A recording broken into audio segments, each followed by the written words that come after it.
दोस्तों, mutual fund वाली video में मैंने आपको शॉर्ट में एसआईपी के बारे में बताया था कि कैसे आप म्यूचुअल फंड में एसआईपी के थ्रू बिना किसी मार्केट परफॉर्मेंस की परवाह किए और बिना स्टॉक मार्केट को समय दिए आसानी से लॉन्ग टर्म में अपने इन्वेस्टमेंट को ग्रो कर सकते हैं और अमीर बन सकते हैं। उस वीडियो में मैंने आपको बताया था कि कैसे बस 5,000 रुपए की एसआईपी आपको अगले 20 सालों में करोड़पति बना सकती है। तो मैं आपको एसआईपी के बारे में काफी डीपली बताने वाला हूँ। एसआईपी क्या है और कैसे काम करता है, एसआईपी के उन फायदों के बारे में जो कि इसे इतना खास बनाते हैं, और कैसे आप भी एसआईपी की मदद से अर्ली एज में ही इन्वेस्टिंग कर सकते हैं। इस वीडियो को आखिर तक जरूर देखें और वीडियो अच्छी लगे तो इसे लाइक जरूर करें। साथ ही अगर आप स्टॉक मार्केट में इन्वेस्ट करना चाहते हैं तो डिस्क्रिप्शन में डीमैट अकाउंट ओपन करने का लिंक जरूर चेक करें। सबसे पहले हम ये जानते हैं कि एसआईपी है क्या और क्यों इसे लॉन्ग टर्म के लिए एक बेस्ट इन्वेस्टमेंट माना जाता है। दोस्तों, किसी भी म्यूचुअल फंड में इन्वेस्ट करने के दो तरीके होते हैं। एक है लंप सम इन्वेस्टमेंट और दूसरा है एसआईपी। लंप सम इन्वेस्टमेंट एक वन टाइम इन्वेस्टमेंट है जहां एक fixed amount of money fix time के लिए किसी म्यूचुअल फंड में इन्वेस्ट किया जाता है, जबकि एसआईपी काफी अलग है। एसआईपी का मतलब होता है सिस्टमैटिक इन्वेस्टमेंट प्लान, और ये एक रिकरिंग इन्वेस्टमेंट है जहां पर हर एक फिक्स्ड रेगुलर टाइम इंटरवल पर या डेट पर एक फिक्स्ड अमाउंट ऑफ मनी किसी म्यूचुअल फंड में इन्वेस्ट किया जाता है। जैसे कि अगर आपने एक 5,000 रुपए की मंथली एसआईपी करवाई है तो फिर आपके बैंक अकाउंट से हर महीने किसी फिक्स डेट पर यह अमाउंट ऑटो डेबिट होकर उस पर्टिकुलर म्यूचुअल फंड में इन्वेस्ट हो जाता है। इस वीडियो में जब हम आगे एसआईपी के बेनिफिट्स के बारे में बात करेंगे तो आपको पता चलेगा कि एसआईपी क्यों इतना पॉपुलर इन्वेस्टमेंट स्ट्रेटजी है।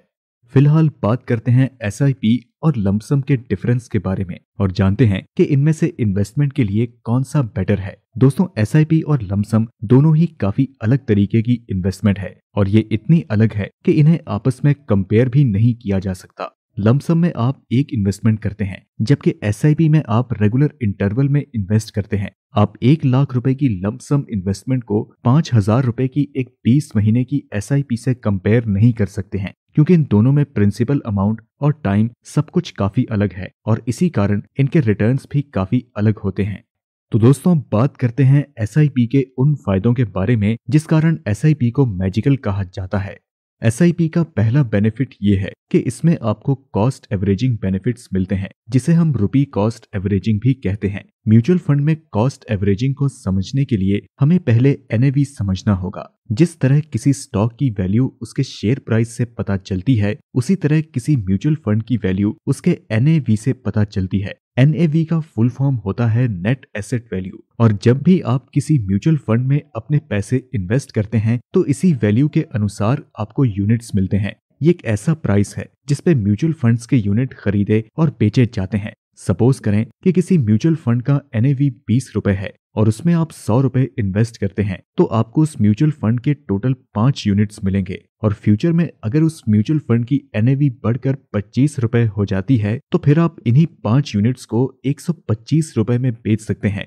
अगर कम शब्दों में कहें तो जिस प्रकार स्टॉक्स के लिए शेयर प्राइस होता है, उसी तरीके से म्यूचुअल फंड के लिए एनएवी होता है। एसआईपी के थ्रू इन्वेस्ट करने से आप म्यूचुअल फंड्स के यूनिट्स हर महीने खरीदते हैं। किसी महीने अगर उस म्यूचुअल फंड की एनएवी हाई है तो आपको कम यूनिट्स मिलते हैं, लेकिन वहीं अगर किसी महीने उस म्यूचुअल फंड की एनएवी लो है तो आपको ज्यादा यूनिट्स मिलते हैं। फॉर एग्जाम्पल, अगर किसी म्यूचुअल फंड में आपने 6,000 का मंथली एसआईपी करवाया है और पहले महीने उस म्यूचुअल फंड की एनएवी 100 रुपए है, तो पहले महीने में आपको उस म्यूचुअल फंड के 60 यूनिट्स मिलेंगे। और अगले महीने अगर उस म्यूचुअल फंड का एनएवी अगर 120 रुपए हो जाता है तो आपको 50 यूनिट्स मिलेंगे। और अगर उसके अगले महीने उस एनएवी का प्राइस 80 रुपए होता है तो आपको 75 यूनिट्स मिलेंगे। तो दोस्तों, इसी तरह लॉन्ग टर्म में पर यूनिट कॉस्ट एक एवरेज प्राइस को टच करता है और आपको एक एवरेज कॉस्ट बेनिफिट मिलता है, जिससे कि आपका इन्वेस्टमेंट कॉस्ट काफी बैलेंस रहता है। साथ ही मार्केट ऊपर जा रही है या डाउन, इसकी आपको चिंता करने की कोई जरूरत नहीं है, क्योंकि लॉन्ग टर्म में एक अच्छा म्यूचुअल फंड आपको हाई रिटर्न ही देता है। साथ ही मंथली एसआईपी के कारण आप मार्केट क्रैश के टाइम पे भी इन्वेस्ट कर रहे होते हैं, जिससे कि आप म्यूचुअल फंड्स के ज्यादा यूनिट्स खरीद सकते हैं। और फिर जब मार्केट रिकवर करता है तो आप इन्हीं यूनिट्स को काफी हाई प्राइस पर बेच सकते हैं, जिससे कि आपको अच्छा रिटर्न मिलता है।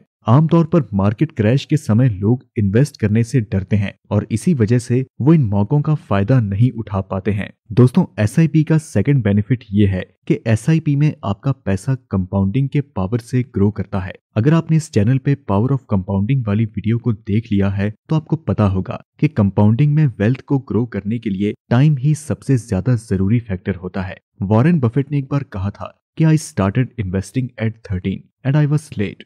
आप जितनी जल्दी इन्वेस्ट करना शुरू करते हैं, फ्यूचर में आप उतना ही ज्यादा वेल्थ बना पाते हैं।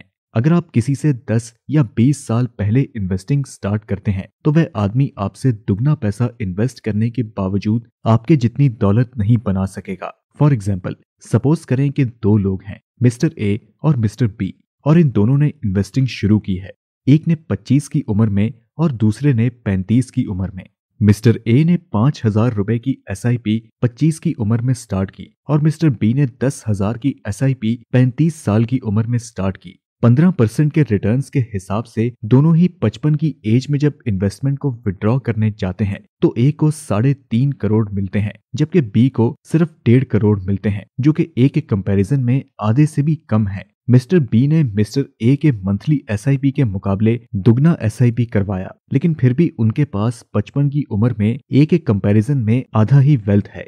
ऐसा इसलिए है क्योंकि बी ने ए से 10 साल बाद इन्वेस्टिंग शुरू की, और जैसा कि मैंने पहले बताया था कि टाइम कंपाउंडिंग में सबसे बड़ा फैक्टर है। आप जितनी जल्दी इन्वेस्टिंग स्टार्ट करते हैं, आपका पैसा उतना ही जल्दी ग्रो करता है। एसआईपी के जरिए आप कम उम्र में ही एक छोटे अमाउंट से ही इन्वेस्टिंग स्टार्ट कर सकते हैं और फ्यूचर में अमीर बन सकते हैं। इसके लिए आपको इंतजार नहीं करना पड़ेगा कि जब आपको ज्यादा सैलरी मिलेगी तो आप तभी इन्वेस्टिंग स्टार्ट करेंगे। एसआईपी का तीसरा बेनिफिट ये है कि इसकी मदद से आप एक डिसिप्लिन इन्वेस्टर बन जाते हैं, यानी कि आप रेगुलर इन्वेस्टिंग करते हैं, ना कि अपने इमोशंस या मार्केट के ट्रेंड के हिसाब से।